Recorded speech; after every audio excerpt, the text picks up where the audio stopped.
اور رسول اللہ صلی اللہ علیہ وسلم کی صحیح حدیث ہے، آپ نے فرمایا اگر مجھے اپنی امت پر خوف نہ ہوتا مشقت کا تو میں لوگوں کو عشاء کی نماز میں تاخیر کا حکم دیتا. تو مشقت کا خوف تھا اس لیے آپ نے اس کو واجب نہیں قرار دیا، لیکن افضل بہرحال یہی ہے کہ عشاء کی نماز اگر 9 گھنٹے کی رات ہے اور 8:30 بجے ٹائم شروع ہو رہا ہے تو 11:30 بجے پڑھی جائے، یہ سب سے افضل وقت ہے. 1/3 رات کے بعد پھر تاخیر کرنا یہ غیر افضل ہے، ناپسندیدہ ہے آدھی رات تک. اب آدھی رات کب ہوگی؟ جیسے 8:30 بجے عشاء شروع ہو رہی ہے اور 9 گھنٹے کا ہے تو یہ 4.5 گھنٹے میں آدھی رات ہو جائے گی، یعنی 8:30 9:30 10:30 11:30 12:30 1 بجے تک بھی آپ عشاء کی نماز پڑھ سکتے ہیں، جائز ہے، ثواب کم ہوگا. 1 بجے کے بعد کراہت ہے، یعنی آدھی رات کے بعد عشاء میں تاخیر کرنا مکروہ ہے، ناپسندیدہ ہے. پھر جتنی تاخیر کریں گے اتنی ہی کراہت بڑھتی چلی جائے گی، مکروہ اس میں مکروہ والا عنصر بڑھتا چلا جائے گا. تو اس لیے حتی الامکان آدھی رات سے پہلے عشاء پڑھ لینی چاہیے، اور افضل ہے کہ 1/3 رات تک اس کو مؤخر کیا جائے. لیکن یہ خواتین کے لیے ہے یا ان لوگوں کے لیے ہے جو سفر میں ہو اور جماعت سے نماز نہ پڑھ رہے ہو کسی وجہ سے. اگر آپ محلے میں رہتے ہیں، مسجد میں جماعت سے نماز سے پڑھنا چاہتے ہیں تو پھر جماعت کی نماز کو ترجیح دی جائے گی، اور جماعت کی نماز جلدی ہوتی ہے. ہمارے ہاں 9:15 بجے عشاء کی نماز ہو رہی ہے، حالانکہ اصل وقت تو 11:30 بجے ہے. لیکن وجہ کیا ہے کہ نبی صلی اللہ علیہ وسلم بھی 1/3 رات تک تاخیر اس لیے نہیں کرتے تھے کہ صحابہ پر شاق نہ گزرے. تو اگر مسجدوں میں اتنی دیر سے جماعت کی نمازیں ہونا شروع ہو جائیں گی تو اس بات کا امکان ہے کہ لوگ نماز چھوڑ دیں گے سستی میں. تو نماز کو بچانا اور جماعت سے پڑھنا یہ زیادہ امپورٹنٹ ہے. آپ انفرادی نماز پڑھیں 1/3 رات تک مؤخر کرنے سے، یعنی انفرادی طور پر 1/3 رات تک مؤخر کرنے سے افضل ہے کہ آپ جلدی پڑھ لیں مگر جماعت سے پڑھیں. تو جماعت چھوڑنا بہرحال مسجد کی جائز نہیں ہے. تو مسجدوں میں جس ٹائم پہ نماز ہو رہی ہو آپ نے وہی نماز پڑھنی ہے اسی ٹائم پہ، چاہے وہ جلدی ہو رہی ہو چاہے وہ دیر سے ہو رہی ہو، تاکہ جماعت کی فضیلت نہ چھوٹے آپ سے. جماعت سے نماز پڑھنا چونکہ واجب ہے، نہیں پڑھیں گے گناہگار ہوں گے. اور اگر انفرادی پڑھنی ہو کسی عذر سے تو پھر بہتر یہی ہے، جیسے خواتین تو انفرادی پڑھتی ہیں گھروں کے اندر، تو پھر بہتر یہی ہے کہ 11:30 بجے تک مؤخر کیا جائے. لیکن یہ بھی اس خاتون کے لیے افضل ہے جس میں نیند کا بہت زیادہ غلبہ نہ ہو اور یہ بھی خطرہ نہ ہو کہ اتنی دیر سے سونے میں فجر قضا ہونے کا خطرہ نہ ہو. تو اگر خطرہ ہے، آپ کو یہ ڈر ہے کہ نیند کا غلبہ ہو جائے گا، سستی ہو جائے گی، تو بھائی پھر بہتر یہی ہے کہ وقت داخل ہوتے ہی پڑھ لیا کریں. جیسے ہی وقت داخل ہو پڑھ لیں تاکہ قضا ہونے کا خطرہ ختم ہو جائے. وہ آیتوں میں اللہ نے کیا فرمایا؟ الا المصلین. اللہ فرماتے ہیں کہ جو لوگ ڈپریشن کا شکار ہو جاتے ہیں، جلد بازی میں فیصلے جلد بازی میں کرتے ہیں، ان میں تدبر نہیں ہے، غور و فکر نہیں ہے، تو لیکن کچھ علامتیں اپنے اندر پیدا کر لو تو تمہارے اندر سے جلد بازی، جس جلد بازی کے نتیجے میں ڈپریشن ہوتی ہے، خودکشی کے خیالات آتے ہیں، یعنی زندگی سکون کی گزرے گی تمہاری. اس کے لیے چند کام کرنے پڑیں گے. نمبر 1، نماز کی مکمل پابندی. آپ یقین کر لو جتنا ڈپریشن سے نماز بچاتی ہے نا، کوئی چیز نہیں بچاتی. اسٹریس اور ڈپریشن کی 20 گولیاں ایک طرف، جس کا نماز میں دل لگ گیا نا بس اس کی زندگی مزے کی بن جاتی ہے. اور نماز میں دل نہ لگ رہا ہو نا، کئی رکعتیں پڑھو ہمت کر کے، اصول بنا لو، جس کام میں دل نہیں لگتا نا وہ کام کرنا شروع کر دو، دل لگے گا اور پھر ڈبل لگنا شروع ہو جاتا ہے. میں بہت سی مثالیں دیتا ہوں نا، دوڑا نہیں جاتا چلنا شروع کرو، چلا نہیں جاتا ہلکا ہلکا چلو، اپنے نفس پہ بوجھ ڈالو. دیکھو یہ ٹینشن سے بچنا ایسی چیز ہے، جو ٹینشن سے دور بھاگتا ہے نا ٹینشن اس کے پیچھے آتی ہے، اور جو ٹینشنیں پالتا ہے وہ ہمیشہ ٹینشن فری زندگی گزارتا ہے. وہ ٹینشن ہے جو جائز ٹینشن ہے، جو صحت کے لیے مفید ٹینشن ہے، ان کی بات کر رہا ہوں میں. تو جو لوگ آپ نے دیکھا ہوگا محنتی ہوتے ہیں، سارا دن کام کاج میں مشغول رہتے ہیں، وہ خوش ہوتے ہیں، ہے یا نہیں؟ گھروں میں جو 2 طرح کی خواتین ہوتی ہیں، ایک پھوڑ، نہ کام نہ کاج، کچن گندا پڑا ہوا ہے، واش روم پیمپر بچے کے اتارے یوں پھینک دیے. آپ دیکھنا ان خواتین کی طبیعت میں چڑچڑاپن بہت ہوتا ہے، جھنجھلانا. ذرا سے کوئی نصیحت کرو آگے سے جھنجھلا کے جواب لو، ہر وقت ایسا لگتا ہے وہ توے پہ بیٹھی ہوئی ہے، خود بھی ٹینشن اور دوسرے کو بھی ٹینشن. لیکن آپ نے دیکھا گھروں میں جو خواتین بہت محنتی ہوتی ہیں، بچوں کی کیئر، شوہر کی مرضی کا خیال، گھر کو صاف ستھرا رکھنا ہر وقت، وہ خوش ہوتی ہیں. مردوں میں بھی ایسا ہی ہے. جتنے لڑکے آپ کے پوستی ہیں گھر کے اندر پڑے ہوئے کچھ نہیں کر رہے، ایسا لگے گا جیسے وہ توے پہ بیٹھے ہوئے ہیں. باپ کوئی نصیحت کرتا ہے ایک دم کیا ہو جاتے ہیں، وہ ہائپر ہو جاتے ہیں. آپ لوگوں نے خود بھی نوٹ کیا ہے نا یہ بات. وجہ کیا ہے کہ جو آدمی کام کاج کی ٹینشن نہیں لیتا نا، تو اللہ اس کو اسٹریس میں ڈال دیتے ہیں. جو محنت کے کام نہیں کرتا اسٹریس میں ڈال دیتے ہیں اس کو, ہر وقت ٹینشن ہے, چڑچڑاپن پیدا ہوتا ہے. اور جو محنتی ہوتے ہیں صبح اٹھے ٹھک ٹھک ٹھک اپنے کام نمٹائے. میں اپنا بتا دوں, جس دن میں کوئی ٹاسک پوری کرتا ہوں کہ مجھے خیال ہوتا ہے آج میں نے یہ کام نمٹانا ہے, تو وہ نمٹا دیتا ہوں. خدا کی قسم ایسا سکون ملتا ہے نا کہ بیان نہیں کیا جا سکتا. وہ آپ بھی کر کے دیکھ لو, آپ ایک اسکیجول بناؤ کہ آج دن میں نے یہ سارے کام کرنے اور مغرب تک میں ان کاموں سے فارغ ہو جاؤں گا. دیکھو آپ کام کرنے کے بعد جب فراغت ہوگی آپ کو ایسا سکون ملے گا کہ آپ کو سکون کے لیے کسی ٹیبلٹ کی ضرورت نہیں رہے گی. تو آج کل ڈپریشن اور اسٹریس کی جو بیماریاں پھیل رہی ہیں اس کی ایک بہت بڑی وجہ بیکاری. بس ہر آدمی چاہتا ہے میں لائف کو انجوائے کروں, یوں کر کے بیٹھا رہوں, انجوائے کروں, پھر ٹک ٹاک دیکھتا رہے گا اور گھماتا رہے گا, دیکھ یہ والا دیکھ لیا, یہ والا دیکھ لیا. ہوتے لاشعوری طور پر وہ آپ کے دماغ کو اندر سے ڈیمیج کر رہا ہے, آپ کو پتا بھی نہیں ہوتا. اس میں سیاسی خبریں آ رہی ہیں, کوئی دوسرے کو گالی, وہ اس کو گالی, وہ فلانا ایسا, وہ ڈمکانا ایسا, کارٹون بنا کے سیاسی لیڈروں کے مذاق. آپ کو پتا نہیں ہوتا کہ یہ چیز آہستہ آہستہ آپ کے دماغ کو کیا کر رہی ہے, ہلکا ہلکا ڈیمیج. تو نماز انسان کے نا کا شیڈول بنا دیتی ہے. ہم نے جتنے بڑے لوگوں کو دیکھا ہے وہ کیا کر رہے ہوتے ہیں, وہ اپنے ٹائمنگ کیسے فکس کرتے ہیں. کافر کیسے کرتا ہے, 8 بجے یہ کرنا ہے, 9 بجے یہ, 10 بجے یہ, شام 4 بجے یہ. نمازی کیا کرتا ہے, فجر کے بعد کی یہ روٹین, فجر سے پہلے کی یہ روٹین, ظہر کے بعد کی, بولو نا یار, یہ روٹین, عصر کے بعد کی یہ روٹین, عصر سے پہلے کی یہ روٹین, مغرب کے بعد کی.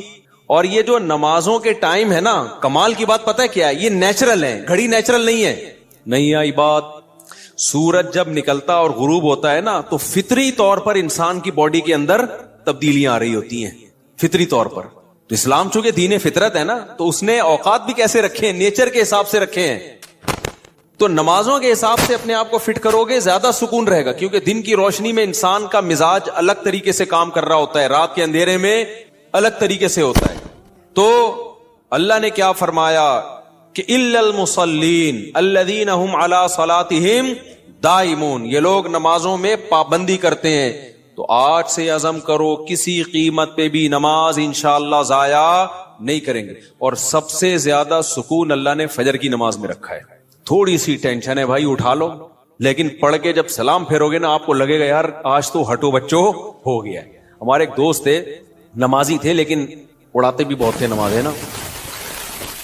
اب وہ بہت پرانی بات ہے, 15-20 سال پرانی بات, بالکل ینگ تھے تو نائٹ فال بھی ہو جاتا ہے جوان آدمی کو. ایک دن کیا ہوا, میں نے ان کو بولا بھائی آپ کو سفر میں, حضر میں, کہیں بھی یہ ہونا, آپ نے غسل کر کے نماز پڑھنی ہے. وہ جاب کرتے تھے کسی کمپنی میں, انہوں نے کہا یار ادھر کہاں میں رات کو سوؤں اور نائٹ فال ہو جائے, کون غسل کرے گا, کیا ہے بھائی بڑی ٹینشن ہے یار.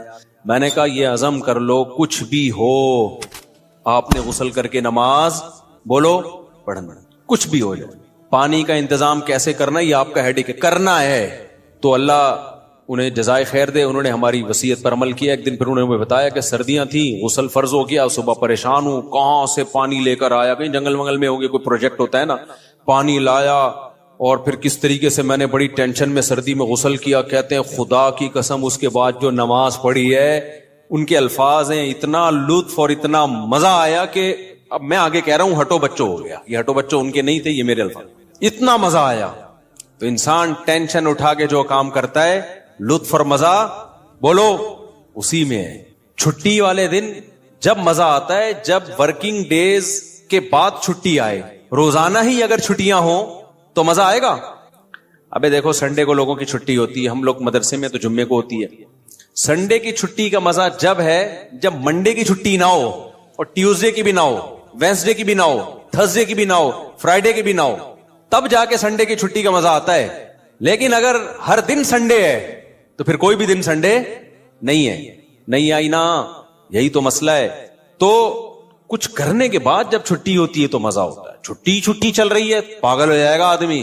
ہمیں یاد ہے پورے سال میں نا مدرسے میں ہماری 2 مہینے کی چھٹیاں ہوتی تھیں, اب بھی 2 مہینے کی ہوتی ہیں, لیکن طالب علمی کے دور میں تو بہت ٹف لائف تھی ہماری. پورا ہفتہ مدرسے میں رہنا پڑتا تھا ہمیں.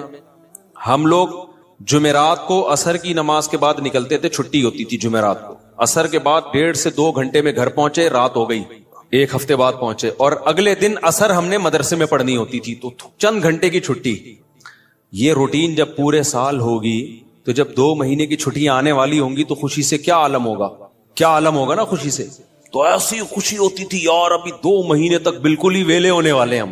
اتنی خوشی ہوتی تھی کہ 1 مہینہ پہلے سے خوشی میں نیند اڑ جاتی تھی کہ چھٹی آنے والی. لیکن اس روٹین کے بعد, لیکن اگر یہ روٹین کے بعد وہ 2 مہینے کی چھٹی نہ آتی بلکہ چھٹی کے بعد چھٹی آتی تو سوائے اسٹریس اور ڈپریشن کے کچھ بھی حاصل بولو نہیں ہوتا. یہ میں پوری تقریر آپ کو سمجھانے کے لیے کر رہا ہوں کہ اپنے آپ کو پریشانیوں میں یعنی ورک کی ٹینشن میں, کاموں کی ٹینشنوں میں ڈالو گے تو سکون ملے گا, اور اگر صرف سکون کی خاطر فارغ رہنا سیکھو گے تو سکون نہیں ملے گا آپ کو. سکون ہمیشہ کام کے لوگوں کو ملتا ہے, خوش رہتے ہیں, بھاگتے دوڑتے لوگ ہمیشہ خوش رہتے ہیں. اور جو پڑے ہوئے ادھر گٹر کے ڈھکن پہ بیٹھ گئے گپے مارنا شروع کر دی جیسے کراچی کے لونڈے لپاڑے کرتے ہیں, یہی ہو رہا ہے. بیٹھے تو اٹھ ہی نہیں رہے, نہ نماز کے ٹائم پہ اٹھ کے جا رہے ہیں, کچھ بھی نہیں, بیٹھے آپ کیا کر رہے ہیں, پان سے ایک پیک نکال کے ادھر پھینکی, پھر اٹھ کے گھر گیا, وہاں تھوڑی سی ابا سے صلواتیں سنی, سو رہا ہے تو پھر ٹک ٹاک پہ لگ گیا, لگے پوری رات گزر گئی, پھر اپنی مرضی سے سو گیا, پھر اٹھ گیا, پھر جب سوتے سوتے تھک گیا تو اڑ گیا, تھک گیا تو کیا ہو گیا, اڑ گیا. اب کیا کریں, وہی کریں جو کل کیا تھا, دوبارہ سے اسی ڈھکن پہ جا کے بیٹھو, ہو سکتا ہے 2-4 بے وقوف ابھی بھی وہیں بیٹھے ہوئے ہو, پھر دوبارہ ڈھکن پہ جا کے. گٹر کے ڈھکن تو جو چوری ہونے سے بچ گئے ہیں نا وہ یہی والے ڈھکن ہیں جن پہ لوگ آ کے بیٹھتے ہیں, باقی تو سارے چوری ہو گئے.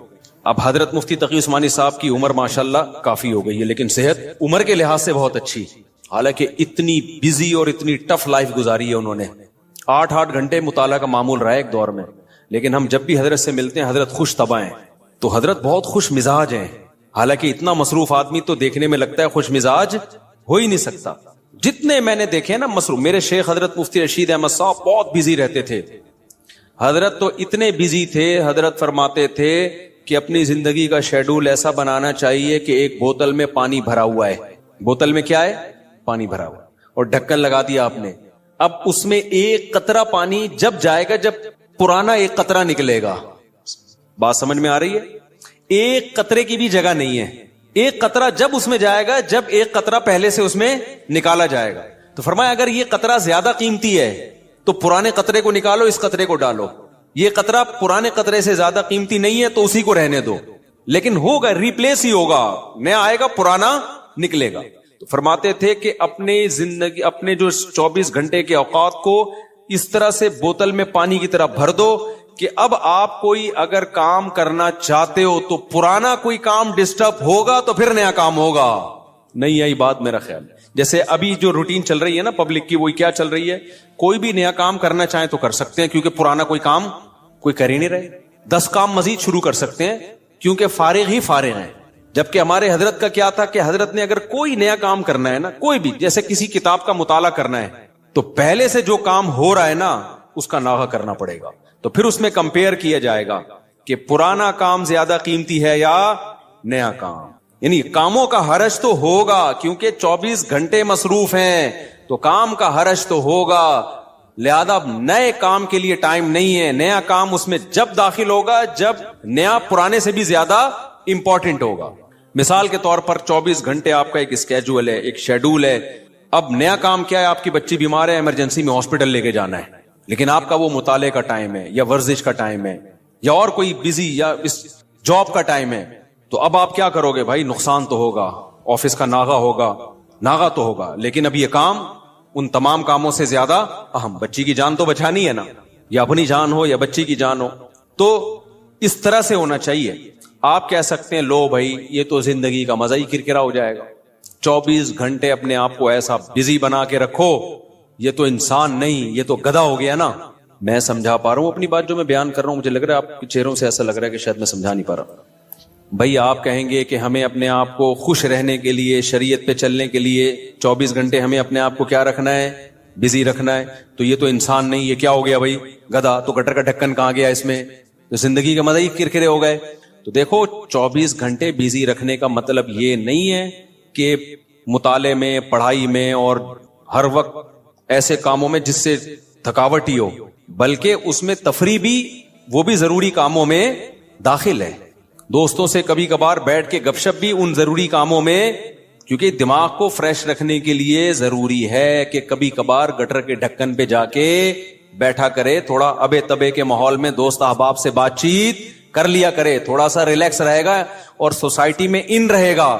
کیونکہ جو بالکل سوسائٹی سے کٹ کے بالکل ہی پپو بن جاتے ہیں نا, وہ دنیا میں کسی کام کے نہیں رہتے, وہ کسی کام کے نہیں رہتے دنیا میں. لیکن اس کا ایک ٹائم ہو. میں اپنے دوستوں میں ایسے لوگوں کو جانتا ہوں, ہمارے ساتھ گپ شپ تھی ان کی گپ شپ بھی ٹائم سے ہوتی تھی. اس وقت وہ ہم آج وہ بہت بڑے عہدوں پہ پہنچے ہوئے ہیں. بھی چند دن پہلے ایک کا فون بھی آیا, کیا آپ وہی طارق مسعود ہو جو ہمارے ساتھ کھیلا کرتے تھے, گپ شپ تھی. میں نے کہا ہاں. میں نے کہا آج کل کیا وہ بہت بڑا آفیسر بن چکا ہے, وہ نام نہیں بتاؤں گا میں, بہت بڑی فلم بن گیا بھائی وہ. لیکن اس کی روٹین کیا تھی مجھے یاد ہے. اس کی روٹین یہ تھی کہ بیٹھے ہیں نا دوست احباب تھڑے پر, چل رہا ہے, ٹائم دیکھا یار 1 گھنٹہ ہو گیا بس, یا آدھا گھنٹہ ہو گیا, کہتے میرا اسٹڈی ٹائم شروع ہو گیا. اتنے نیک بچے کراچی میں پائے نہیں جاتے, لیکن وہ تھا. یہ بات کر رہا ہوں جب ہم 16-17 سال کے تھے, اس وقت گپے مار رہے ہیں. ایسے بھی نہیں ہے کہ گپ شپ ہی نہ ہو دوستوں کے ساتھ, یہ بھی نہیں ہے. اور یہ بھی نہیں ہے کہ بیٹھے ہیں تو بیٹھے ہی ہیں, نہ نہ نہ. اس نے ٹائم ایک بنایا ہوا تھا, گھر کا ماحول ایسا تھا نا, تو اب آ کے بیٹھے ابھی گپ شپ شروع کر دی. اور بھائی ہاں ہی باتیں, کرکٹ ہم ساتھ کھیلا کرتے تھے, کرکٹ کی باتیں چل رہی ہیں, گپ شپ ہو رہی ہے. یار میرا اسٹڈی ٹائم شروع ہو رہا ہے, میں جا رہا ہوں. ہم کہتے تھے یار عجیب انسان ہے بھائی, اتنا نیک آدمی. تو یہ ہے کہ یہ نہیں کہ آپ نے دوستوں کی محفلیں بالکل چھوڑ دی, گپ شپ بالکل چھوڑ دی, کھیل کود بالکل چھوڑ دیا, لیکن اس کو بھی اپنے شیڈول کا حصہ بنانا ہے. اس کو بھی جتنا ٹائم بنتا ہے اتنا دینا ہے. اب ہو یہ رہا ہے کہ کوئی پلاننگ نہیں ہے, کوئی روٹین نہیں ہے, تو ہم اپنی زندگی اپنی مرضی سے نہیں چلا رہے, ہمیں کوئی اور چلا رہا ہے. اور پتہ ہے کون ہے؟ اس کو پیار سے شیطان کہا جاتا ہے. ہمیں کون چلا رہا ہے؟ شیطان بتاتا ہے اب اڑ جا, کیونکہ سو کے اب تو تھک گیا ہے. تو ہم کہتے ہیں چلو بھائی اب اڑ جاتے ہیں. شیطان بتاتا ہے کہ دوبارہ سو جا. اتوار کو لوگ کیا کرتے ہیں چھٹی والے دن, 12 بجے سو کے اٹھیں گے, اس کے بعد حلوہ پوری, وہ نہیں رش ہوتا, اتنا بھاری بھرکم ناشتہ کریں گے کہ آدھے گھنٹے بعد دوبارہ سے غنودگی شروع. لہذا دوبارہ شیطان کیا کہتا ہے, اب دوبارہ کیا بنتا ہے؟ سونا بنتا ہے. دوبارہ سو گئے, تو سارا دن سوئے, ساری رات سوئے. تو میرے بھائی خوش رہنا چاہتے ہو نا, تو اپنی روٹین بناؤ اور روٹین کو اپنے تابع رکھو, نہ یہ کہ آپ شیطان کے تابع بن جاؤ. بار بار میں ایک مثال دیتا ہوں, گھوڑے کی لگام اگر آپ کے ہاتھ میں ہوگی تو گھوڑا آپ کی مرضی سے سفر کرے گا. ابھی ہو یہ رہا ہے کہ ہم نے اپنی لگام گھوڑے کے ہاتھ میں پکڑا دی ہے, گھوڑا ہمیں بتاتا ہے کہ تو نے کدھر جانا ہے. بڑے لوگوں کی ایک بڑی زبردست بات ہے کہ اگر آپ کی زندگی گزارنے کی اپنی کوئی پلاننگ نہیں ہوگی تو آپ کسی دوسرے کی پلاننگ کا حصہ بن جاؤ. دیکھو یہ چرسی ہیروئنچی ہے نا, ان کی اپنی کوئی پلاننگ نہیں ہوتی زندگی گزارنے کی, یہ ہوتی ہے. اگر انہوں نے پلاننگ سے اوقات طے کیے ہوتے کہ ہم نے یہ کرنا ہے, صبح اٹھ کے یہ کرنا ہے, دوپہر یہ کرنا ہے, شام کو یہ کرنا ہے, اپنی پلاننگ ہوتی تو چرس پیتے ہی ہے. کیا ہو گیا بھائی, بولو نا, نہیں پیتے. اپنی کوئی پلاننگ نہیں تھی, ایم ہی اٹھ کے ایک دن نکلے, ایک دوست نے چرس پکڑائی. تو اب یہ کس کی پلاننگ کا حصہ بن گئے؟ چرس اور ہیروئن کے جو اسمگلر ہے نا, ان کی پلاننگ تھی ہم نے پیسہ کمانا ہے, تو وہ کروڑ پتی بن گئے کیونکہ ان کی کوئی پلاننگ نہیں تھی. تو یہ لوگ ان کی پلاننگ کا حصہ بن کے انہوں نے اپنا بیڑا غرق کر دیا, ان کو ارب پتی بنا دیا. ہر دفعہ ایسا ہی ہوتا ہے. آپ کی اپنی پلاننگ نہیں ہے کہ میں نے کتنی دیر فیس بک پہ بیٹھنا ہے, کتنی دیر یوٹیوب پہ بیٹھنا ہے, بس آپ نے بیٹھ گئے تو کوئی پلاننگ نہیں ہے.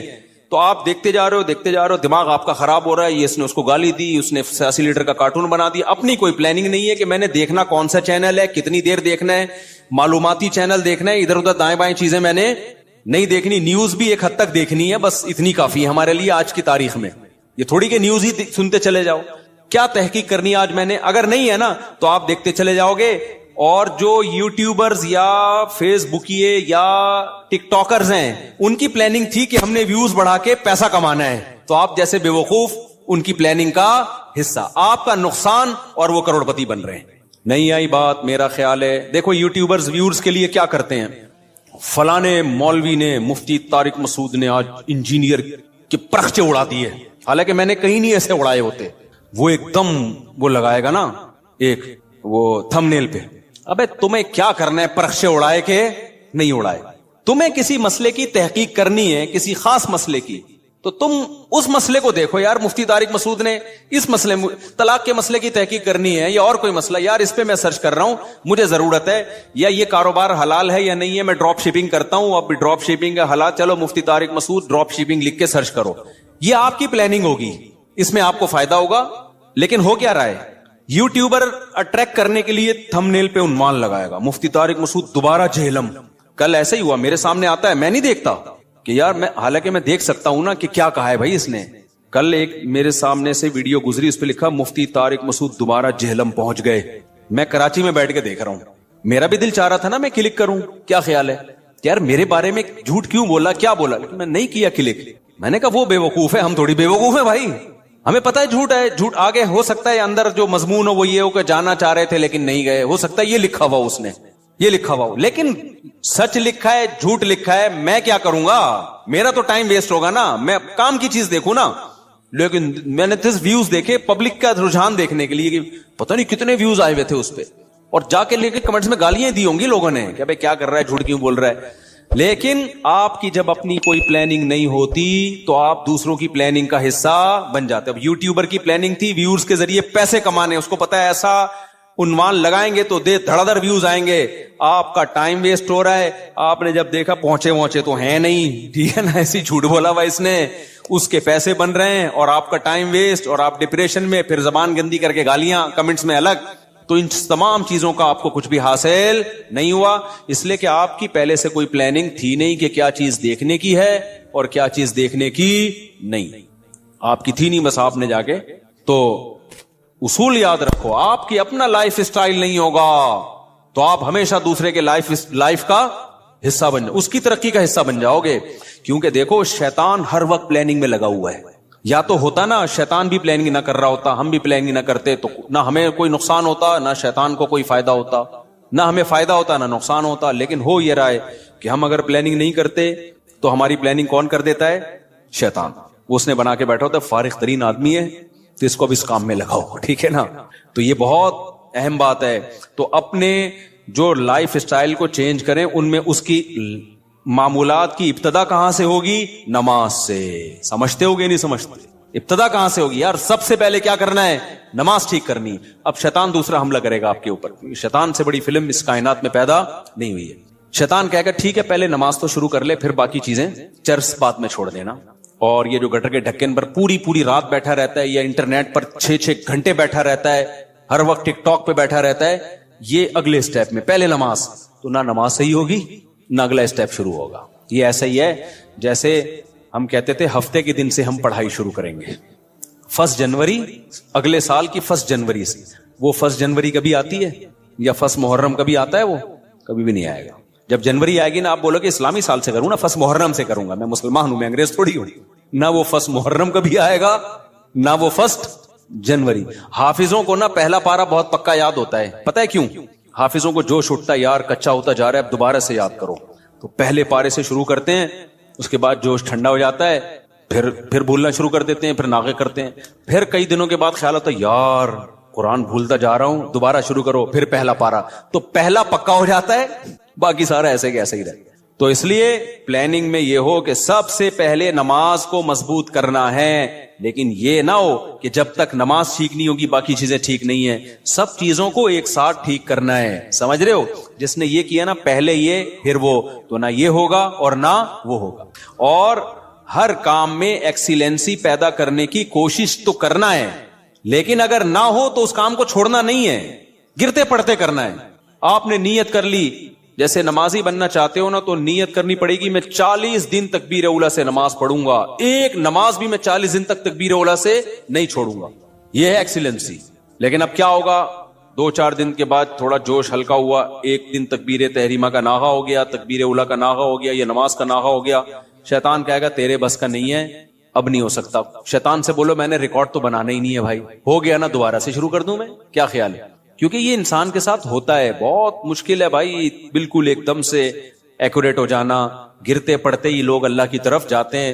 اگر سارے ایک دم سیدھے چلنا شروع ہو جاتے تو یہ حدیث پھر کیوں ہوتی کہ نبی صلی اللہ علیہ وسلم نے فرمایا, اللہ تعالیٰ فرماتے ہیں من تقرب الی شبرا تقربت الیہ باعا, جو ایک بالش میری طرف چل کے آتا ہے میں ایک ہاتھ اس کی طرف چل کے جاتا ہوں, اور جو میری طرف چل کے آتا ہے اتیتہ ہرولا, میں اس کی طرف دوڑ کے جاتا ہوں. یہ حدیث ہے ہی یہ سمجھانے کے لیے کہ آپ پہل تو کرو, آنا تو شروع ہو, گرتے پڑتے ہی آؤ. کچھ آپ کرو گے, کچھ کون کرے گا, کچھ اللہ کرے گا. تو کیا کرنا ہے بھائی, اپنے شیڈول کو, اپنے اسکیجول کو تبدیل کرنے کے لیے سب سے پہلے ابتدا کہاں سے کرنی ہے, نماز سے. بھائی اب زندگی میں نماز کبھی بھی نہیں چھوٹے گی. اب نماز میں اپنے آپ کو پابند کرنے کے لیے چند چیزیں ہیں. سب سے پہلا کام کیا کرنا ہے؟ ایک دم سے قضاء عمری شروع نہ کرو, زیادہ بوجھ ہو جائے گا. قضاء عمری تو پڑھنا لازم ہے, لیکن پہلے تھوڑا سا اپنے آپ کو ادا نمازوں کا عادی بنا لو. 40 دن تو بناؤ نا کم از کم عادی, پھر اس کے بعد قضاء عمری شروع کرو. ایک دم سے زیادہ بوجھ آ گیا تو نہ ادھر کے رہو گے نہ ادھر کے رہو گے. ایک دم سے نا ایک دم امام مہدی بننے کی کوشش کرتے ہیں لوگ, ایسے ایک دم صوفی بنے گا, جا رہا ہے قضاء عمری بھی چل رہی ہے ساتھ ساتھ, آج لگتا ہے کہ بس یہ کہاں پہنچ گیا ہے. وہ بخار ہوتا ہے, چند دنوں میں وہ کافور ہو جاتا ہے, اڑ جاتا ہے وہ. تو نماز کا عادی بنانے کے لیے کرنا کیا ہے؟ اپنے اوپر کوئی جرمانہ رکھنا ہے, سزا رکھنی.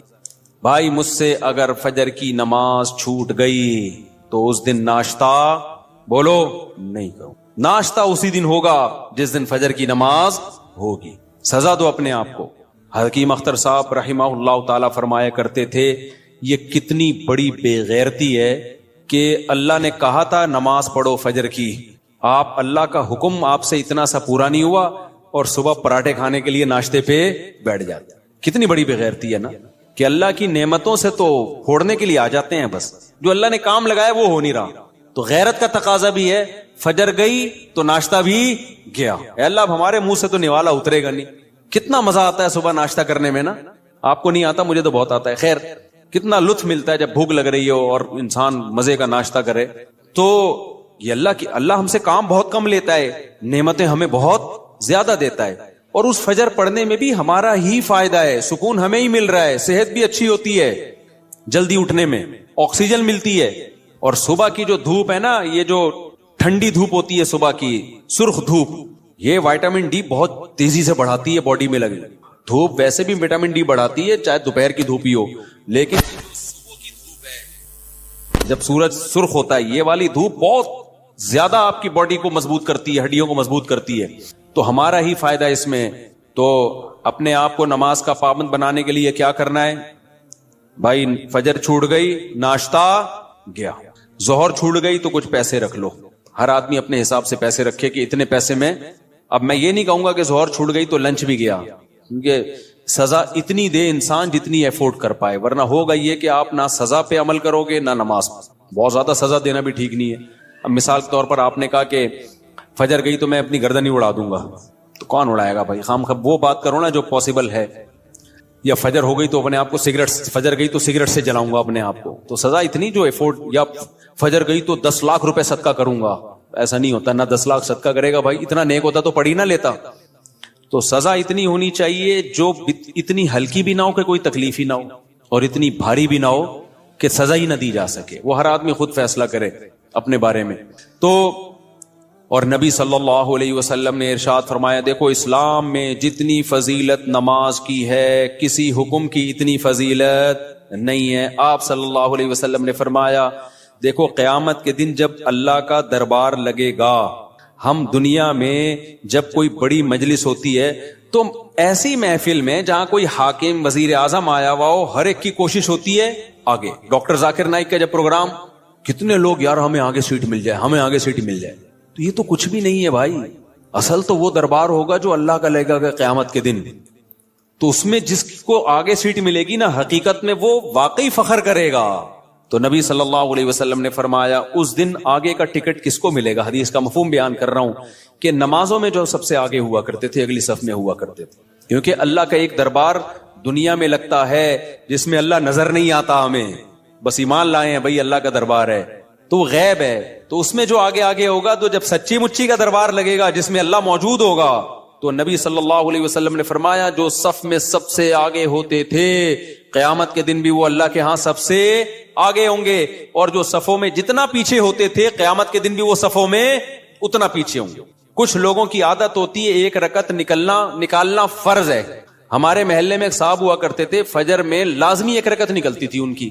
اچھا فجر 5 بجے ہو رہی ہے تو وہ 5:05 پہ آ رہے ہیں. ہم ان سے کہتے تھے یار ایک رکعت کیوں نکالتے ہو, تھوڑا 2 منٹ پہلے آ جاؤ. کہتے یار اصل میں رات کو نیند پوری نہیں ہوتی. پھر جب نماز 5:15 پہ ہوئی تو بھی ایک رکعت نکل رہی ہے. یہ ایک بیماری ہے, میں آپ کو بتا رہا ہوں بھائی. اب تو 15 منٹ زیادہ مل گئے نا, تو زیادہ مل کے ان کی نیند اسی حساب سے آگے جا رہی ہے.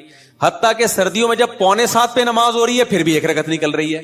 تو یہ جو آزار ہوتے ہیں نا کہ یوں ہو رہا ہے یوں ہو رہا ہے. بھائی جس نے پڑھنی ہوتی ہے وہ آ جاتا ہے, نہیں پڑھنی ہوتی, جس کی ایک رکعت نکلنی ہے وہ ایک ہی نکلتی رہے گی قیامت تک. جس کی دونوں رکعت نکلنی ہے, اتحیات والے بھی ہوتے ہیں, اتحیات میں آ رہے ہوتے ہیں, وہ ہمیشہ آپ دیکھنا اتحیات میں ہی ہوں گے.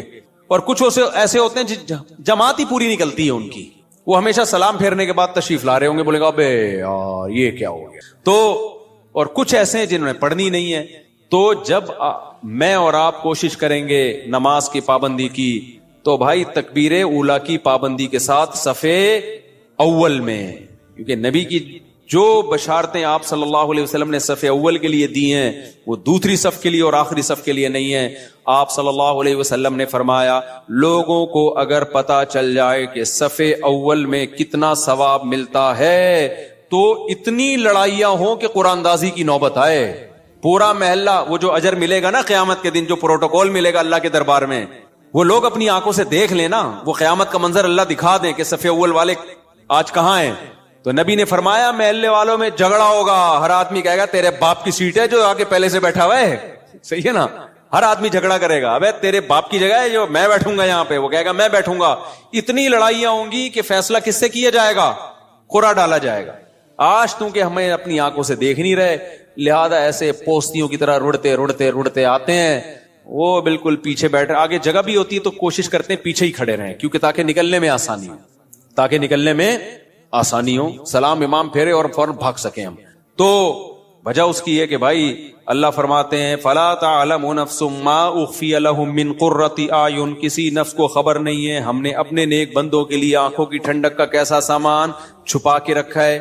تو جو نیک بندوں کے لیے آنکھوں کی ٹھنڈک کا اللہ نے سامان چھپایا ہے, اللہ وہ اگر دکھا دے تو میرے بھائی پھر ہمیں ان تقریروں کی ضرورت نہیں رہے گی. ہم میں سے ہر شخص کوشش کرے گا نماز میں پہلے سے آئے. اچھا جن کو پہلے آنے کی عادت ہوتی ہے نا, ان کو پھر سکون ہی نہیں ملتا بعد میں آنے سے. ہم اپنی مسجد میں دیکھ رہا ہوں, مجھے یہاں 18 سال ہو گئے, 18 سال ہو گئے مجھے یہاں پہ. تو میں 18 سال سے جن کو دیکھ رہا ہوں نا 10 منٹ پہلے آتے ہیں وہ نماز میں, آج بھی وہ نماز میں 10 منٹ پہلے آتے ہیں. حالانکہ وہ بوڑھے ہو گئے, ہارٹ کے مسائل, شوگر کے مسائل, 20 بیماریاں, بے ساکھیوں سے آ رہے ہوں گے, لیکن آئیں گے 10 منٹ پہلے ہی. کیوں؟ وہ کہتے ہیں یار یہ کیسی نماز ہے, سکون تو جب ہی ملتا ہے پہلے سے آگے بیٹھو, سنتیں آرام سے پڑھو. ایسے بھی یہاں بزرگ تھے جو گھٹنے جواب دے گئے, لیکن آ رہے ہیں 15, انتقال ہو گیا ان کا, اللہ مغفرت فرمائے. پھر جب میں ان کی عیادت کے لیے گھر گیا تو کہتے ہیں بھائی مفتی صاحب بس اتنی دعا کرو کہ جو مسجد کی جماعت ہے نا وہ نہ, کیونکہ ساری زندگی ہم نے صف اول میں نماز پڑھی ہے, اب کوئی غم نہیں ہے سوائے اس کے کہ مسجد کی جماعت چھوٹ گئی ہم سے, مسجد کی ہم سے جماعت چھوٹ گئی. تو یہ نشہ ہے میرے بھائی, سمجھ رہے ہو؟ صف اول میں نماز پڑھنے کا کیا ہے, یہ نشہ ہے, جس کو لگ جائے وہ بڑھاپے میں بھی نہیں چھوٹتا. ہمارے حضرت مفتی رشید احمد صاحب بھی بہت زیادہ تکبیر اولیٰ کے پابند تھے, آخری عمر میں ان کے بھی کو بھی ظاہر ہے ایک ایج ہوتی ہے. تو جب وہ نیچے آتے تھے نا نماز پڑھنے کے لیے اتنا خوش ہوتے تھے, کہتے تھے یہ اللہ کا اتنا بڑا فضل ہے کہ نماز نہیں چھوٹ رہی مجھ سے. تو جن کو نشہ ہو جائے ان سے پھر یہ صف اول نہیں چھوٹتی. تو ایسا نشہ پیدا کر دو اپنے اندر. نشہ کب ہوتا ہے؟ جب عادت پڑ جائے نا, لت پڑ جائے, تو صف اول کی عادت ڈال دو. رمضان میں ہم دیکھتے ہیں جن کو تراویح میں صف اول میں تراویح پڑھنے کی عادت ہے نا, 15 منٹ پہلے آئیں گے, اپنا رومال بچھایا بیٹھ گئے وہاں. کیوں؟ کہتے ہیں یار مزہ ہی نہیں ہے پیچھے کھڑے ہو کے نماز پڑھنے کا. اور یہ لوگ زیادہ سکون سے نماز پڑھ لیتے ہیں. اور جو کنفیوز ہوتے ہیں آج پڑھنی ہے کہ نہیں پڑھنی, تو وہ آئے گا پہلے بیٹھے گا, پیچھے وضو میں بیٹھا رہے گا, نلکا کھول کے ہاتھ صاف کرتا رہے گا, ایسے پھر کوئی باتیں کرے گا, پھر پیچھے ٹیک لگا کے بیٹھ جائے گا, چلو 2-4 رکعتیں نکل جائیں کیا ہیں, پھر 1-8 رکعت میں رکوع میں جب امام جائے گا تو شامل ہو جائے گا. تو اس سے آپ کا دل ہی نہیں لگے گا نماز میں. تو کام وہی اچھا ہوتا ہے جو پابندی کے ساتھ اور مکمل فوکس بنا کے کیا جائے. نبی صلی اللہ علیہ وسلم نے ہر چیز میں احسان کا حکم دیا ہے. پتہ ہے آپ کو احسان پتہ ہے کسے کہتے ہیں؟ ایکسیلنسی. جو کام کرو خاندانی طریقے سے کرو. ہم جو بھی کام کرتے ہیں پتہ ہی نہیں چل رہا ہوتا کہ کرنا چاہتا بھی ہے کہ نہیں چاہتا. وہ شادی والی بات ہے, نہیں کرو بھائی دوسری شادی, کرنا ہے تو پھر کرو خاندانی طریقے سے. پھر ایسی کی تیسی. کل بھی ایک کیس آیا نا, اصل میں کیس ہی یہی آ رہے ہیں آج کل, کیا کریں. کیس آیا کہ وہ شادی کر لی ہے, اب اس پہ دباؤ ڈال رہے ہیں طلاق دے دو طلاق دے دو, اور وہ لڑکی والے اس کے سر پہ دوسری کو دے دو. تو میں نے کہا کرنا ہی نہیں تھا, جب دم نہیں تھا, جب کر لیا تو بولا جاؤ تمہاری ایسی. اب میں نے کہا اگر ڈر گیا نا, کنفیوز ہو گیا یار دوسری کو چھوڑوں نہیں چھوڑوں, میں نے کہا اس سے ڈپریشن میں جائے گا. کام تو کر لیا, اب بول بھائی میرے ٹکڑے کر دو, مجھے بم سے اڑا دو. میں نے کہا اس میں سکون ملے گا. میں نے کہا دیکھو میں تمہیں سمجھا رہا ہوں سکون مل رہا ہے نا؟ کہتے ہیں ہاں مل رہا ہے. میں نے کہا اس سے مطلب یہ سکون اسی میں ہے. ہو گیا ایسی کی تیسی. ہم لوگ بولیں گے 2 نمبر ہے، بولے ہم 2 نمبر ہیں. لوگ بولیں گے برا آدمی، بولے ہم ہیں. ہم کم میں کب کام ہے، بہت نیک آدمی ہے. تو جو بھی کام ایکسیلنسی کے ساتھ ہوتا ہے، صحابہ کرام جب نماز پڑھا کرتے تھے کتنے خشوع و خضوع سے پڑھا کرتے تھے، تبھی نمازوں میں ان کو مزہ آتا تھا. ہم نماز پڑھ رہے ہوتے ہیں، مسجد کی طرف آ رہے ہوتے ہیں ایسے جیسے قبر سے مردے کو اکھاڑا جا رہا ہے، بستر سے ایسے اٹھتے ہیں، مسجد میں ایسے آتے ہیں جیسے پولیس جیل کی طرف لے کے جا رہی ہے. پھر وہاں بیٹھے ہوتے ہیں، بار بار کبھی یوں کر کے دیکھ رہے ہیں، کبھی پیچھے مڑ مڑ کے امام کو دیکھ رہے ہیں کہ آ کیوں نہیں رہا. بھائی تمیز سے منہ نیچے کرے بیٹھ جاؤ، 30 سیکنڈ لیٹ ہو جائے گی نا نماز زیادہ سے زیادہ. پھر سلام کے بعد فوراً ایک دم نا ایسے جیسے توے پہ بٹھایا ہوا ہے، ہلنا شروع ہو جائے گا کہ اٹھوں کیسے میں یہاں سے. سکون سے. نبی صلی اللہ علیہ وسلم نے فرمایا جتنی دیر انسان نماز کے انتظار میں ہوتا ہے اللہ کی ہاں اتنی دیر نماز ہی کی حالت میں ہوتا ہے. وہ اس کو نماز کا ثواب ملتا رہتا ہے، اس کو نماز کا ثواب ملتا رہتا ہے. اور جتنی دور سے چل کے آئے گا، آپ صلی اللہ علیہ وسلم نے فرمایا ہر قدم پہ اللہ ایک نیکی دیں گے اور ایک گناہ اس کا معاف کریں گے. تو کتنے فضائل ہیں میرے بھائی نماز پڑھنے کے. نبی صلی اللہ علیہ وسلم نے فرمایا، کیا پیاری حدیث ہے یار، اس سے تو بڑا مزہ آتا ہے. نبی نے فرمایا کہ میری امت قیامت کے دن اپنی چہروں کی سفیدی سے پہچانی جائے گی، کیونکہ اتنا وضو کیا ہوگا نا اس نے زندگی میں. اب جو 15 سال کی عمر سے نماز پڑھ رہا ہے، 15 دفعہ روزانہ دن میں منہ دھوتا ہے کہ نہیں دھوتا؟ اور یہ وہ منہ کا واش کرنا نہیں ہے جو گورے واش کرتے ہیں، یہ عبادت کے طور پہ منہ کا دھونا ہے. یہ جو ہم چہرہ دھوتے ہیں دن میں 15 دفعہ، بازو دھوتے ہیں دن میں 15 دفعہ، پاؤں دھوتے ہیں دن میں 15 دفعہ، 3 دفعہ دھویا جاتا ہے نا. تو یہ صرف واشنگ نہیں ہے کہ سروس ہو رہی ہے آپ کی، یہ دھونا بطور عادت ہے یا عبادت کے طور پر ہے؟ بتاؤ. یہ عبادت کے طور پہ دھویا جا رہا ہے، منہ اللہ نے حکم دیا. تو آپ سوچو جس نے 40 سال 50 سال اللہ کے حکم پہ دن میں 15 دفعہ منہ دھویا ہوگا، تو کیا اس کے چہرے پہ کوئی ایسی علامت نہیں ہوگی جس سے پتا چل جائے کہ اس کا چہرہ دوسرے چہروں سے بہت پاکیزہ ہے؟ کیونکہ اس بار بار منہ دھونے سے جو منہ کے گناہ ہیں، بازوؤں کے گناہ ہیں، پاؤں کے گناہ ہیں، وہ دھل رہے ہیں، ان میں روحانیت پیدا ہو رہی ہے، نورانیت پیدا ہو رہی ہے. یہ نورانیت دنیا کی آنکھوں سے نظر نہیں آتی، لیکن یہ نورانیت قیامت کے دن اللہ ایسی آنکھیں دے دیں گے جس سے لوگوں کو یہ نورانیت نظر آنا شروع ہو جائے گی. غرم محجلین. آپ نے فرمایا کہ اتنا واضح ہوں گے نا اہل اسلام قیامت کے دن جو نمازی تھے، اتنے واضح ہوں گے نا ان کے چہرے، فرمایا جیسے سارے سیاہ گھوڑے ہوں اور ان میں ایک سفید پیشانی والا گھوڑا ہو اور اس کے سفید پاؤں ہو. گھوڑوں میں یہ بڑی خوبصورتی سمجھی جاتی تھی کہ مکمل سیاہ ہو لیکن پیشانی کیا ہو؟ سفید، اور پاؤں کیا ہو؟ سفید. صرف پاؤں میں سفیدی کے نشانے سے گھوڑے میں بڑا حسن پیدا ہوتا ہے.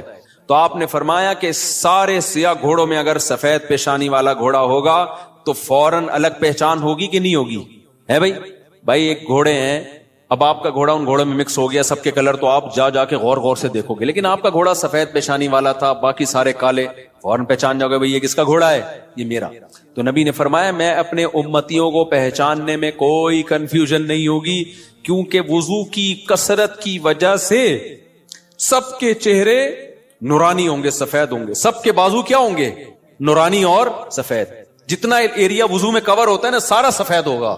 سفید کا مطلب نور نکل رہا ہوگا اس سے، نورانی چہرے ہوں گے. تو یہ ہلکی چیز نہیں ہے بھائی نماز کا قائم کرنا.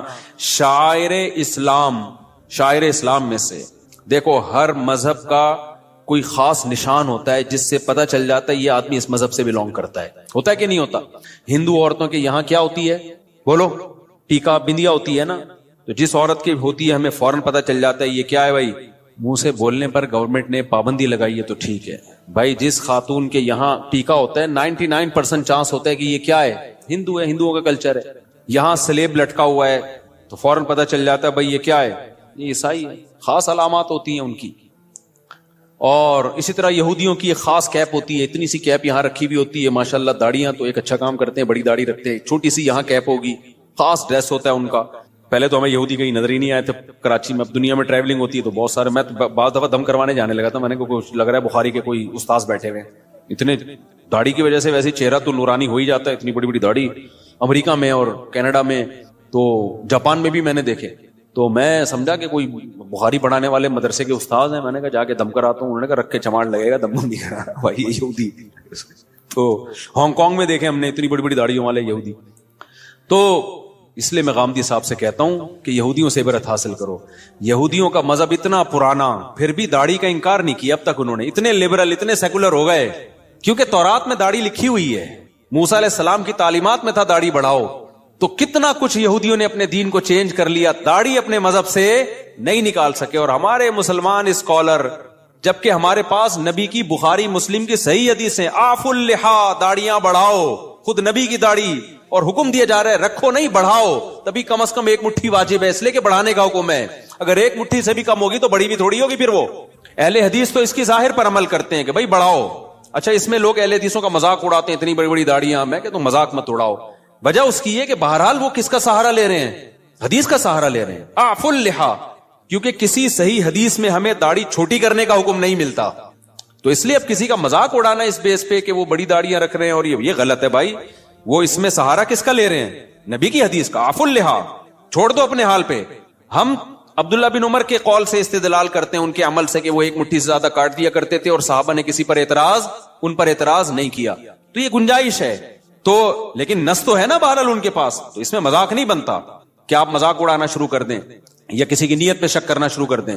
بہرحال اسلام میں حکم داڑھی کاٹنے کا نہیں ہے, کس کا ہے, بڑھانے کا. تو غامدی صاحب نے کیا کیا, انکار کر دیا کہ ایکچولی کلچر تھا. بھائی کلچر تھا تو نبی آرڈر کیوں دے رہے ہیں؟ نبی ان کا کلچر تو عربوں کا کھجور کھانا بھی تھا, تو آپ نے کھجور کھانے کے آرڈر دیے ہیں. کہ عربوں کا کلچر تھا لنگی پہننے کا, آپ نے کہیں لنگی کا آرڈر دیا ہمیں؟ عربوں کا کلچر تھا گدھے کی سواری کا, تو آپ نے آرڈر دیا ہمیں گدھے کی سواری کرو؟ بھائی بطور مذہب اور بطور دین کے داڑھی بڑھانے کا آپ نے حکم دیا ہے, کیونکہ آپ نے فرمایا 10 چیزیں پیغمبروں کی فطرت ہیں. تو فطرت کی مخالفت تغییر خلق اللہ کہلاتی ہے. ان میں داڑھی بڑھانا, مونچھیں گھٹانا, بغلوں کے بال صاف کرنا. تو کیا بغلوں کے بال صاف کرنا آپشنل ہے کیا؟ کرو نہ کرو آپ کی مرضی. نہ کاٹنے پڑیں گے آپ کو. ناخن کاٹنا, یہ سب ایک ہی حدیث کا حصہ ہیں. تو جیسے ناخن کاٹنا واجب ہے, آپشنل نہیں ہے, بغلوں کے بال صاف کرنا اس حدیث کی روشنی میں واجب ہے, آپشنل نہیں ہے. بول دو نا, مجھے شک ہونے لگتا ہے کہ بڑھائی بھی ہوں گی. زیر ناف بال صاف کرنا واجب ہے, آپشنل نہیں ہے. تو اسی حدیث میں بھائی داڑھی بڑھانے کا حکم دیا جا رہا ہے, تو وہ کیسے آپشنل ہو گیا؟ اس کا کلچر, نبی کلچر بیان کرنے کے لیے تھوڑی آئے ہیں. نبی کیا بیان کرنے کے لیے آئے ہیں؟ حدیث, اللہ کا حکم بیان کرنے کے لیے آئے ہیں. تو جب تک اس کے خلاف کوئی دلیل نہ ہو, اس کو اللہ کا آرڈر اور اللہ کا حکم ہی سمجھا جائے گا. تو یہودیوں نے اپنے مذہب سے داڑھی نہیں نکالی, تو یہ مذہب کا آرڈر. سکھوں سے عبرت حاصل کرو. جب میں کینیڈا کے ایئرپورٹ پہ اترا ہوں, مجھے اتنی بڑی بڑی داڑھیوں والے سردار نظر آئے. حالانکہ ایئرپورٹ پہ وہ جاب کر رہے ہیں, کوئی مینیجر ہے, کوئی پائلٹ ہے, داڑھی سب نے رکھی. 99 جو میرا تجزیہ غلط بھی ہو سکتا ہے, کیونکہ ہو سکتا ہے جنہوں نے داڑھی کاٹی بھی مجھے پتہ ہی نہ چل رہا ہو کہ یہ سکھ ہے یا کچھ اور, انہوں نے رکھی ہوئی ہے. وہ اپنے مذہب کو نہیں چھوڑتے. شرم سے ڈوب مرنے کا مقام ہے میرے بھائی. پھر ہم لوگ کے لیے کیا خیال ہے؟ اور غامدی صاحب نے تو انکار ہی کر دیا. تو ہمارے تو پیغمبر دیکھو, یوسف علیہ السلام سے زیادہ کوئی خوبصورت تھا, لیکن آپ کی بھی کیا تھی؟ داڑھی. اور جمال میں سب سے زیادہ جمال اللہ نے, حسن الگ چیز ہے, جمال الگ چیز.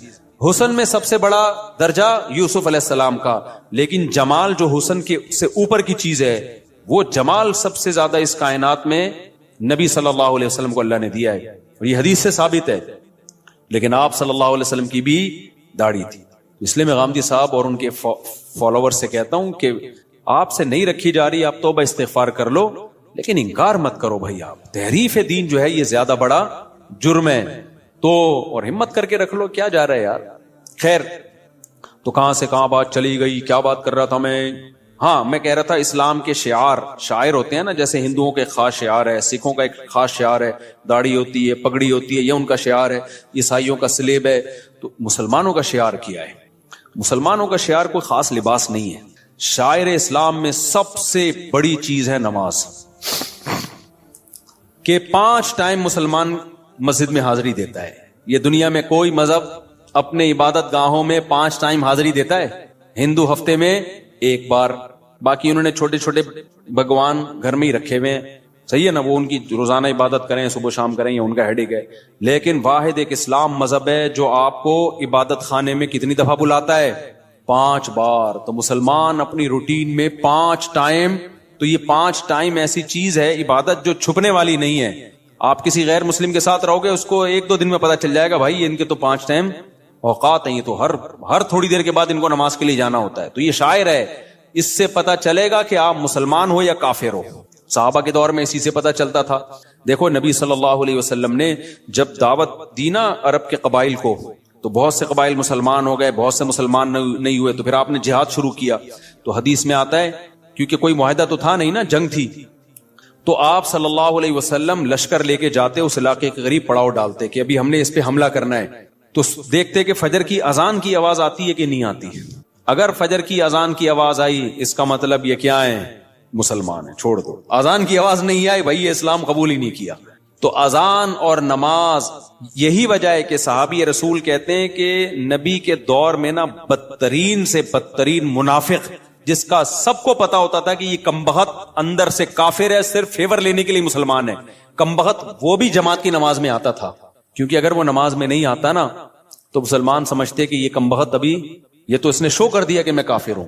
تو ایمان اور کفر کا فرق نماز سے سمجھا جاتا تھا. تو آج توحید کے بعد جس حکم کی سب سے زیادہ دھجیاں اڑائی جا رہی ہیں, وہ کون سا حکم ہے, وہ نماز ہے.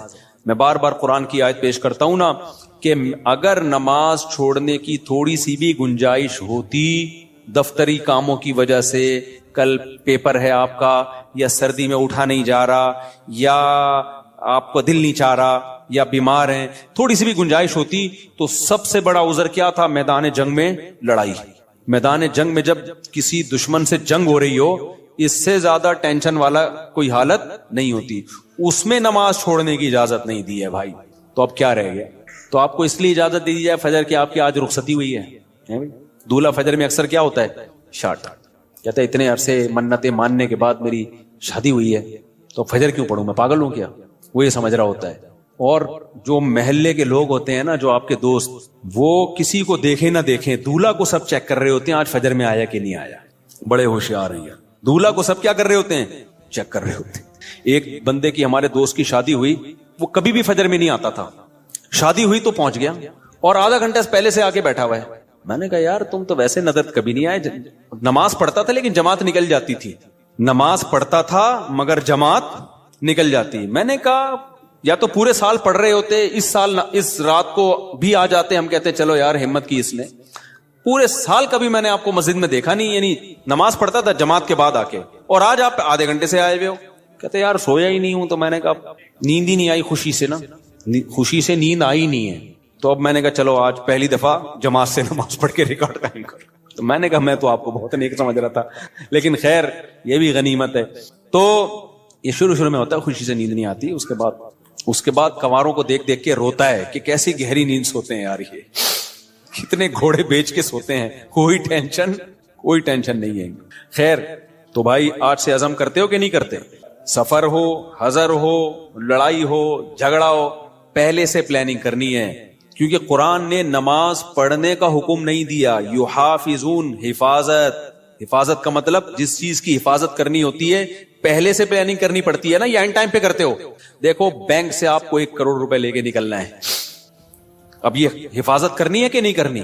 تو آپ نے کیا کیا, بینک سے 1 کروڑ روپے لے کے باہر آئے, سڑک پہ آ کے سوچ رہے ہو کہ اس کی میں نے حفاظت کیسے کرنی ہے. کیا خیال ہے, کیونکہ آپ نے سن لیا تھا کہ 1 کروڑ روپے کی ہم نے حفاظت کرنی ہے, لہذا نکالے, باہر نکلے, اور ابھی شاپر میں پڑے ہوئے. اب آپ کہہ رہے ہو یار میں حفاظت اس کی کرنی ہے, میں نے پلاننگ کرنی ہے. ہو جائے گی حفاظت, کیونکہ ڈاکو پہلے سے پلاننگ کر چکا ہو. کہ کچھ بے وقوف ایسے ہوتے ہیں جو پیسے لے کے نکلتے ہیں, نکلنے کے بعد سوچ رہے ہوتے ہیں ان کو کہاں رکھنا ہے ہم نے. تو ایسے لوگوں کی حماقت سے ڈاکو فائدہ اٹھاتے ہیں. تو آپ نے جب حفاظت کرنی ہوتی ہے تو پلاننگ پہلے سے, یار 1 کروڑ کا چیک ہے, کیش لے کے نکلنا ہے میں نے, تو پہلے سے سوچو کہاں سے نکلوں, کن کو ساتھ لے کے جاؤں, کون سا شاپر ہوگا, بلیک کلر کا شاپر ہوگا, اور اس شاپر میں جوتے ہوں گے, اور جوتے کے اوپر ٹوپیاں ہوں گی, اور مسواکیں ہوں گی, اور خود بھی دھوتی بنیان, تاکہ دیکھنے میں لگے کہ یہ بھیک مانگنے گیا تھا بینک میں, دھکے دے کے نکال دیا گیا اس کو. ہمارے ایک دوست ہیں دبئی میں, ارب پتی تاجر ہے نا, وہ ڈائمنڈ کا بڑا بزنس ہے. وہ لوگ ڈائمنڈ لے کر آتے ہیں افریقہ سے, افریقہ میں ڈائمنڈ نکلتا ہے نا, وہاں بڑی لڑائی ہے, اتنے سے ڈائمنڈ کروڑوں روپے کا ہوتا ہے. میں نے کہا لاتے کیسے ہو, کہتے ہیں بھائی بڑی محنت کرنی پڑتی ہے, ہم جاتے ہیں, حالانکہ اتنا بڑا تاجر ہے وہ دبئی میں, اس کی بہت, میں نے جا کے دیکھا اس کا بزنس نا. تو کہتے ہیں ہم ایسے جاتے ہیں, افریقہ کے جہاں پر یہ ڈائمنڈ نکلتا ہے نا, ہم دھوتی پہنتے ہیں, اوپر پھٹا ہوا بنیان, ایسے لگتا ہے کہ بیچارے کو 2 ٹائم سے کھانے کو روٹی نہیں ملی. کہہ رہے ہیں ایسے جا رہے ہوتے ہیں خراما بالکل غریبوں والا, لوگ سلام کر رہے ہوتے ہیں, ہو سکتا ہے کوئی 5 روپے ڈال دیتا ہو جیب میں, یار یہ میری طرف سے, منہ بھی ایسا بناتے ہیں کہ لگے کہ کبھی کھانے کو ملا ہی نہیں ہے اس کو. اور کہتے ہیں جو اگلا ہوتا ہے نا, جو ہمیں ڈائمنڈ دیتا ہے, وہ بھی ایسا ہی ہوتا ہے, اسے دیکھ کے بھی کوئی یہ نہیں کہہ سکتا کہ اس کی دھوتی میں ڈائمنڈ رکھا ہوا ہے. ایسے کہتے ہیں پارسل ہوتا ہے, وہاں سے آتا ہے, یہاں سے لیا کسی کو, کیونکہ اگر یہ جائے نا لینڈ کروزر میں بیٹھ کے 3 پیس سوٹ اور ٹائی میں, تو ڈاکوؤں کو پتہ چل جائے گا کہ یہاں خربوزے خریدنے نہیں آیا ہے. تو پلاننگ پہلے سے کرنی پڑتی ہے جب چیز قیمتی ہوتی ہے. بینک سے پیسے لینے تو پہلے سے پلاننگ, یار یہ کیش اماؤنٹ لے کے نکلوں گا کیسے, میں کون سے راستے سے جانا ہے, کس گاڑی میں جانا ہے. اور سونے کے تاجر جو میرے جاننے والے ہیں وہ ایسے ہی کرتے ہیں, وہ کہتے ہیں ہم پھٹپٹی سی بائک, اب ایسا نہ ہو ڈاکو پھٹپٹی بائکوں کو لوٹنا شروع کر دیں اس چکر میں. کہہ رہے ہم جب زیادہ گولڈ لے کے جاتے ہیں, ایسی پٹپٹی سی بائک ہوتی ہے اور بالکل ہی ایسے ہولیا ہوتا ہے, جا رہے ہوتے ہیں, کوئی بھی نہیں روکتا ہمیں. تو کیا ہوتا ہے, یہ نماز کی بھی حفاظت کے لیے پہلے سے پلاننگ کرنی پڑے گی. اب سفر ہے آپ کا, ٹرین میں جانا ہے, جہاز میں جانا ہے, پہلے سے بھائی نماز کیسے پڑھوں گا. اب جیسے میرا سفر ہوتا ہے نا, تو میں کیا کرتا ہوں, عصر کی نماز اگر ایئرپورٹ پہ ہے, مجھے پتا ہے مغرب جہاز میں ہوگی, تو بھائی جہاز میں وضو کرنا بڑا مسئلہ ہے, تو واش روم سے پہلے فارغ ہو جاؤ, عصر کا وضو مغرب میں چلانا ہے. اب پلاننگ پہلے سے نہیں ہوگی تو عصر کا وضو کر کے نماز پڑھ کے بیٹھ گئے, تھوڑی دیر میں پیشاب آنا شروع ہو گیا. اب جہاز میں اٹھ کے جانا, پھر واش روم یوز کرنا, پھر وضو کرنا, آسان کام نہیں ہے بھائی. بعض دفعہ وہ اٹھ رہی, سیٹ بیلٹ لگا کے بیٹھو بھائی جہاز میں, جہاز ان ٹربل, صحیح ہے نا, یا ابھی سیٹ بیلٹ کھولنے کا آرڈر ہی نہیں آیا تو نماز قضا ہونے کا خطرہ ہوتا ہے. پھر کتنے بج کے کتنے منٹ پہ جہاز میں نے بتایا تھا نا, ایک حلال ٹرپ کے نام سے ایک ایپ آئی ہے. اچھا, اس پہ لوگوں کے کمنٹس تھے کہ مفتی صاحب کو حلال ٹرپ والوں نے پیسے دیے ہوئے ہیں. اللہ کی قسم اٹھا کے بولتا ہوں, حلال ٹرپ کے فرشتوں کو بھی خبر نہیں ہے, صحیح ہے, نہ اس کمپنی نے مجھے 1 روپیہ بھی نہیں دیا, نہ میں نے ان سے پوچھا.